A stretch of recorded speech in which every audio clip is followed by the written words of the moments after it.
आज आपण श्रीकृष्ण जन्माष्टमी विशेष अगदी खुसखुशीत 15 ते 20 मिनिटात तयार होणारे सुदाम लाडू कसे बनवायचे ते बघणार आहोत। नैवेद्यासाठी वेगवेगळे प्रकार घराघरामध्ये बनवले जातात केले जातात। तुम्ही नैवेद्यासाठी करू शकता किंवा खाण्यासाठी तयार करू शकता। 1.5 ते 2 महिने अजिबात खराब होत नाहीत। मुलांसाठी नक्की करून बघा। शिवाय हे लाडू गुळाचा पाक करावा लागत नाही। अर्धा चमचा तुपामध्ये भरपूर लाडू तयार होतात। अत्यंत पौष्टिक लाडू आहेत हे।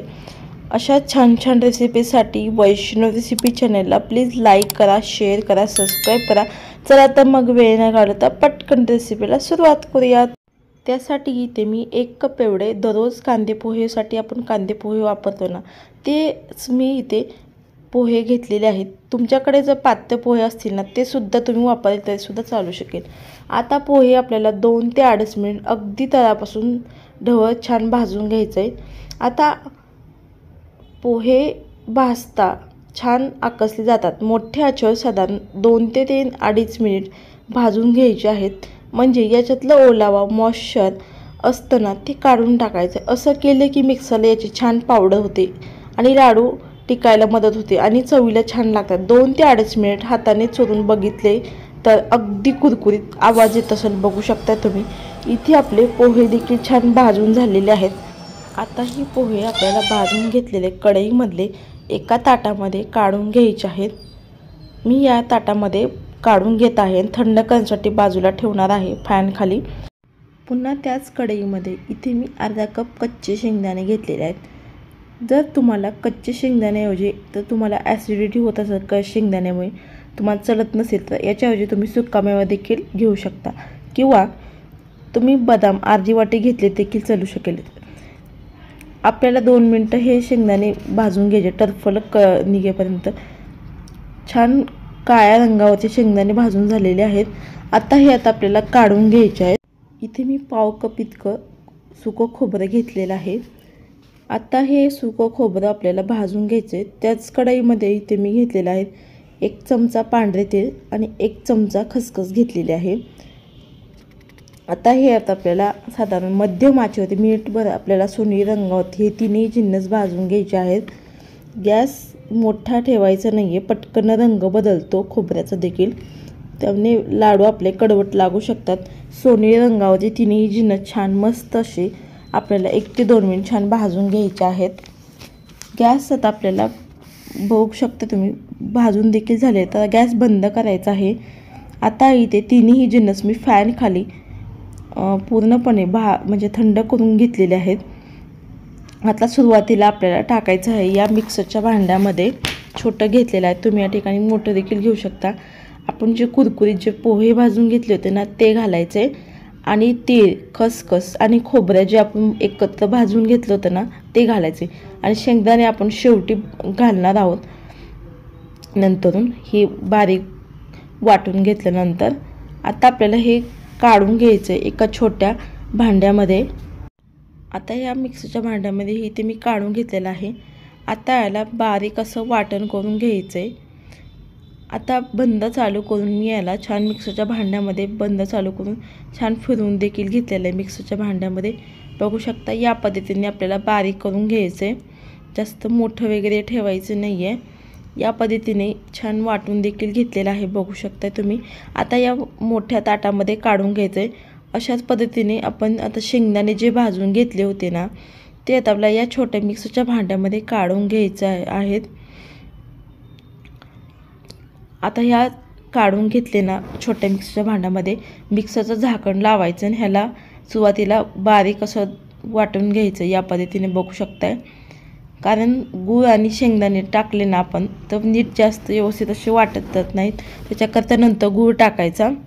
सुरुवातीला शेंगदाणेच बारीक करून घ्यायचेत।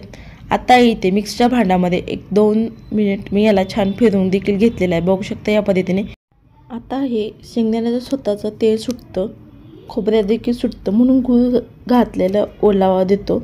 यामध्ये फक्त आपण अर्धा चमचा तूप, साजूक तूप वापरणार आहोत। साजूक तूप अगदी आयत्या वेळेला वापरले मग काय होतं माहिती आहे का, लाडवाला थोडंसं असं तेलकटपणा येतो आणि छान असा सुगंध येतो आपल्या लाडवाला। त्यामुळं आयत्या वेळेला तूप वापरायचं आणि ते वेलची पूड टाकायचे 2-3 वेलची पूड कुटून टाकलेली आहे ती टाकायची, किंवा तुम्ही या ठिकाणी जायफळ देखील खिसून टाकू शकता। आता हे आपल्याला हाताने सर्व मिक्स करून घ्यायचं आहे। आता इथे मी छान मिक्स देखील करून घेतलेलं आहे एकजीव असं, पण हे नीट व्यवस्थित असं मिक्स झालेलं नाही आहे। पोहे वगैरे आपण बारीक करून घेतलेले शेंगदाणे, त्याच्याकरता इथे आपल्याला आणखीन एकदा याला मिक्सरच्या भांड्यामध्ये फिरवून घ्यायचं आहे। तर इथे मी छोटं तेच पुन्हा मिक्सरचं भांडं घेतलेलं आहे। आता हे मी 2 बॅचमध्ये मिक्सरच्या भांड्यामध्ये काढून घेणार आहे। म्हणजे काय होईल, जे सर्व आपण एकजीव जिन्नस होतील एकत्रित असे या पद्धतीने बघू शकता। ह्याला बारीक करून घ्यायचं आणखीन एकदा, म्हणजे काय होतं, फिरून घेतल्यामुळे काय होतं एकजीव होतील आणि लाडू देखील मस्त आपले बनवून तयार होतात। दुसरे देखील मी बॅच करून घेतलेले आहे। आता हे बघू शकता तुम्ही, अगदी ओलावा देखील छान आलेला आहे। अगदी आपण अर्धा चमचा तूप वापरलेला आहे। अर्धा चमचा तुपामध्ये छान अशी लाडू बनवून तयार होतात, बघू शकता तुम्ही भरपूर असे। आता हाताने आपल्याला असं हे चोळून घ्यायचं हे मिश्रण। आता आपल्याला लगेच हे लाडू बांधायला घ्यायचे आहेत। तुम्हाला जसा छोटा मोठा हवा आहे त्यानुसार तुम्ही लाडू बांधू शकता, पण इथे मी मीडियम आकाराचे लाडू बांधते, बघू शकता। या पद्धतीने गोल करकरीत असा छान बांधून घ्यायचा आहे। या पद्धतीने छान लाडू देखील आपला वळला गेलेला आहे।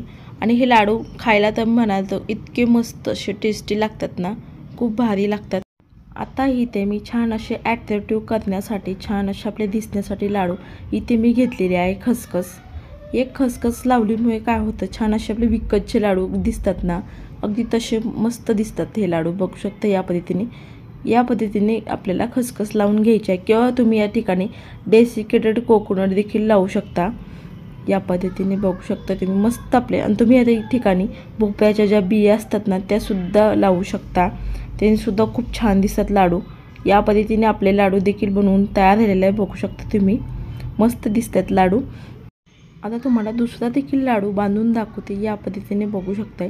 अगदी छान असा गोल करकरीत बांधून घ्यायचा आहे। अगदी पटापट लाडू वळले जातात, फार काही कष्ट वगैरे लागत नाहीत, अगदी 2 मिनिटात बनवून तयार होतात, बघू शकताय। या पद्धतीने खसखस लावून घ्यायची, म्हणजे छान असे ॲट्रॅक्टिव्ह वाटतात। लहान मुलांसुद्धा खूप छान वाटतात अशी खसखस लावून घेतल्यामुळे। आणि ते भोपळ्याचे मी बिया लावलेल्या आहेत, त्यामुळे छान अगदी ॲट्रॅक्टिव्ह वाटतात हे लाडू। अगदी असं वाटतं की विकतचेच आणलेत असे लाडू वाटतात। तुम्हीसुद्धा या पद्धतीने गोकुळाष्टमीला या पद्धतीने सुदाम लाडू नक्की करून बघा, किंवा नैवेद्यासाठी सुद्धा तुम्ही हे लाडू बनवू शकता, किंवा खाण्यासाठी देखील बनवू शकता। अप्रतिम चवीचे लागतात। अगदी अर्धा चमचा तुपामध्ये आपण हे लाडू, सुदाम लाडू बनवून तयार केलेले आहेत। तुम्हीसुद्धा नक्की करून बघा, चवीला तर मला अगदी टेस्टी सुदाम लाडू लागतात। तुम्हीसुद्धा या पद्धतीने लाडू करून बघा, कसे झाले ते कमेंट करायला विसरू नका। अशा छान छान रेसिपीसाठी वैष्णवी रेसिपी चॅनलला प्लीज लाईक करा, शेअर करा, सबस्क्राईब करा। वेळात वेळ काढून माझी रेसिपी पाहिल्याबद्दल तुमचं मनापासून धन्यवाद। चला तर मस्त जबरदस्त रेसिपीमध्ये भेटूया, तोपर्यंत धन्यवाद।